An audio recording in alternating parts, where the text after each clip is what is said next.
Hello, আজকের দিনটা শুরু হলো পেপার পড়তে পড়তে, কফি খেতে খেতে।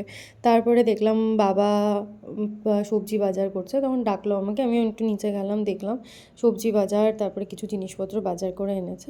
তারপরে বাবাকেও চা করে দিলাম, আমিও চা খেলাম আবার। তারপর সব সবজি টবজি কেটে আজকে বানাচ্ছিলাম, মা বলেছিল চাউমিন খাবে, তার জন্য চাউমিন বানাচ্ছিলাম। আর কিছু সতেজ ভেজিস আমি খাবো বলে সেটাও একবারেই রেডি করছিলাম। তারপরে সব কিছু রেডি করে মার জন্য চাউমিন বানাচ্ছিলাম। তারপর এটা হচ্ছে সব সবজি দিয়ে বেশি করে মানে সেইভাবে বানানো। আর আমি যেহেতু চাউমিন অল্প খাবো, তার জন্য আমি একটু আমার জন্য সতে ভেজিস আর ডিম সিদ্ধ করেছিলাম। তারপর সেই ডিম সিদ্ধ, চাউমিন এগুলো দিয়ে সবাইকে দিয়ে দেওয়ার পরে আমি আমার প্লেটটাও সাজিয়ে নিয়ে একটু ফটো তুলে তারপর আমিও খেতে বসে গেলাম। আমার বেশ ভালো লাগে একটু হাফ বয়েল ডিম খেতে, তাই জন্য আমি আমার জন্য পুরো এরকমভাবে ব্রেকফাস্টের মেনুটা সেট করলাম। আজকে আমি আবার বাড়ি যাব আমাদের। তারপর মা আমার জন্য কিছু রান্না করেছিল,